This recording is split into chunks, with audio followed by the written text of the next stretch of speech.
Hi, I'm Jason LaChance, and I'm here with Steven Piazza. My brother, you look great. It's good to see you, brother. Man, it's been a while. Yes, we go back about 20 years, which we'll get into some of that. Yeah. But first and foremost, obviously, we're here in front of cameras for a reason. Mm-hmm. We're going to be discussing what you're doing with your music and how you've been inspired to be there. But I really want to know where music first came into your life. Mm-hmm. What was the motivation and the inspiration? Yeah, so I've been in music for 25 plus years, and I was inspired really with my fifth grade teacher.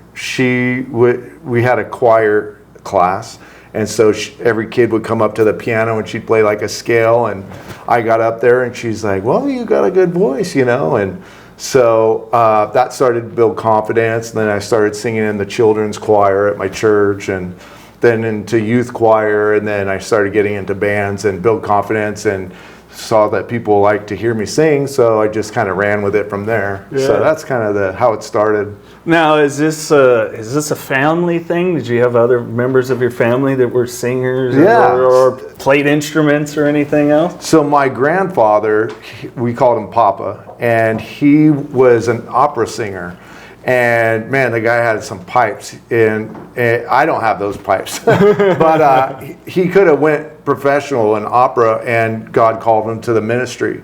And so he was a pastor for he was a pastor his whole life as far as I knew.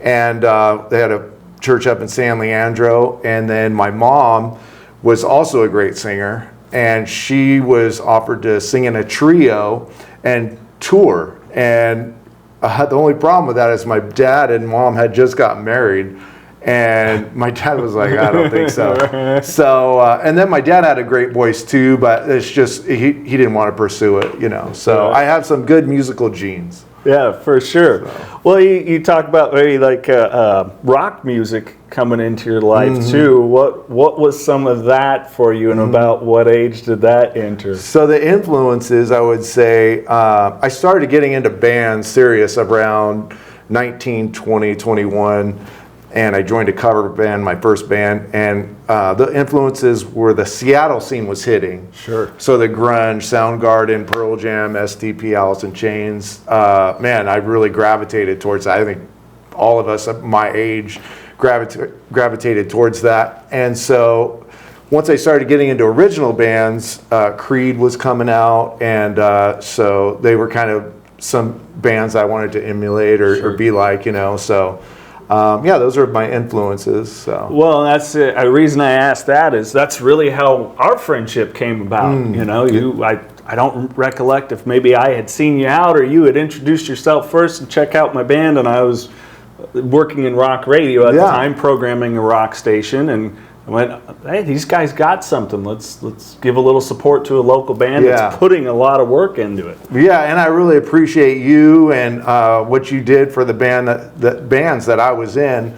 You had us in studio and doing some remote stuff, and you played our song a couple times, and it was very generous of you, and we got a lot of exposure that way. And I just got signed to a management team in my first band, 5 Star Rising. And then in Coma Bloom, we were on the radio with you guys for quite some time. And then I got signed to a record label, my last band I was in.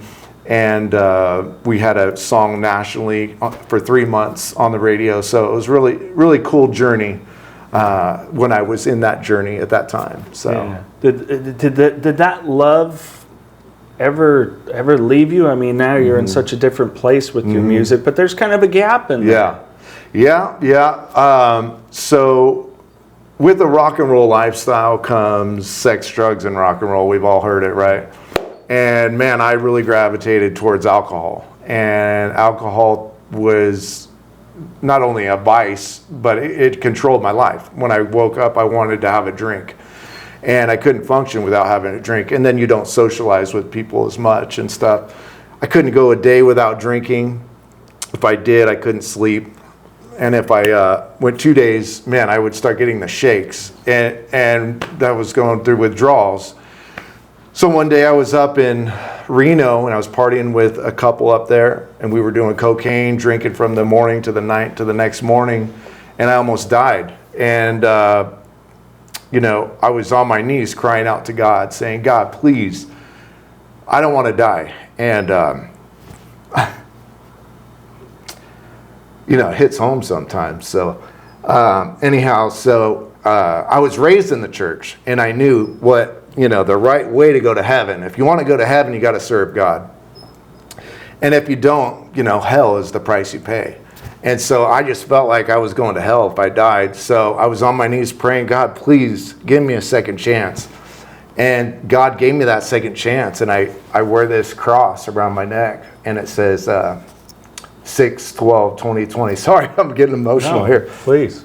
But, you know, he had a plan. So he puts you in a trial for a reason. And then, you know, a blessing comes out of it sometimes. So I actually lost my love for music when I was with a record label. And they told us to write 15 songs in 30 days. And man, it's just a tall order for anybody.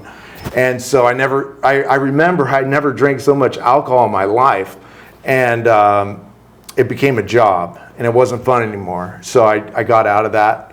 And when I had my near-death experience, God gave me that passion again, and now I'm singing for God. So I'm a Christian recording artist now. So, I love it. It's the beauty of how life presents that full circle moment. Yeah, you don't know what God's orchestrating behind the scenes. Right. He makes no mistake. Yeah, he's got a plan. So I love it. So being a Christian recording artist, what are we working on? Do we have some music out? Do we have an EP coming around? Working with the band? Tell me all about that, please. So right now I have 4 songs on my website, which is StephenPiazzaNow.com, and there's 4 songs on there. I'm finishing up an EP right now, which I'm really excited about. We're finishing up 2 songs that'll be complete then, and then we have another project that we're doing called Unplugged Sessions with Stephen Piazza, and it's going to be live streamed, and it's just going to be raw, unplugged, kind of like back in the day. Remember MTV Unplugged? Yeah. So it's kind of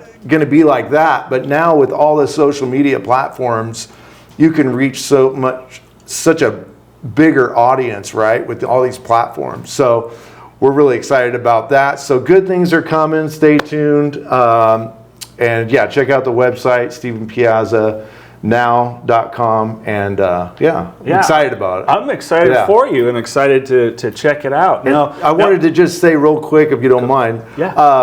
I have a great band too, as well. And if you want to meet them, you can go to my page as well, my website, and it's Meet the Band. You can click the button, and great, talented musicians that are Christians. In fact, my bass player was in the band one of my first bands, 5 Star Rising, and how things come full circle is crazy, how God orchestrates it. But he got saved, and now is in my band as a Christian bass player. So it's pretty cool. So go check them out, see what they're doing on their social media links.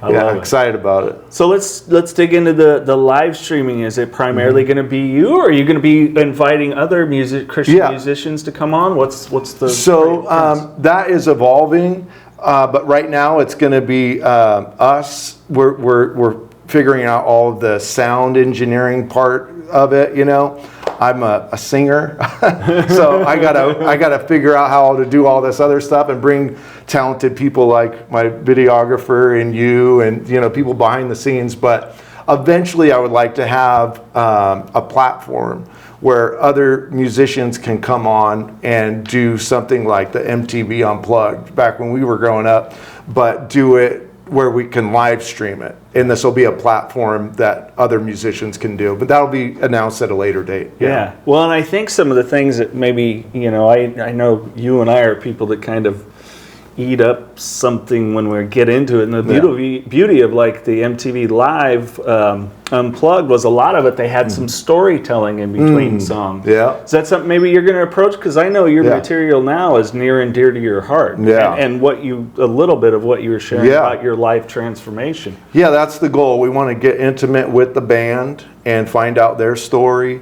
A lot of bands, their songs are little stories, and tell a little bit of what they've been through in their life or something like that. But yeah, get to know the band, have them play, and then maybe cut to a clip talks to them a little bit more. So it's all in the works, but it is coming. All right. So, well, I got one more I got to ask you Yeah. here is there's so many exciting Christian artists out there. Anybody that you really want to work with? yeah, I would love to work with actually a couple people. Lincoln Brewster would be one. He's a monster in the Christian music world right now. And he actually, me and him did a song together. He played drums for me back in the day at a church called Calvary Temple. It's the house now, right? Yeah. So we went to the same youth group, and I did a song, I think it was called Coming for the King or something like that. He played drums, a guy named Randy played the guitar, and Scott Emery played the keys, and it was well received. He went on in the Christian music scene and now is a pretty big artist now. So, and then obviously I backslid and did my thing. But I'd also like to work with Ed Sloan from Crossfade. We toured, we didn't tour with Crossfade, but we played with Crossfade several different times. And man, just down to earth guys, so cool to talk to. And then when we seen him we played with them twice, and when we seen him the next year, it was like we had not lost any time, and we just hung out together, we partied and stuff. But I know he's on a different path too. It'd be great to collaborate with him and do some harmonies. So yeah, it'd be cool. Absolutely. So, well, I'm excited for it. Is there anything else you want to share? Yeah, if you guys don't mind, go to the website, StephenPiazzaNow.com. The social media links are up there. You can check out the band and see what our upcoming projects are. So I'm really excited about it. Hope to see you guys there or at a show. Stephen Piazza, thank you. Thank you. Appreciate it.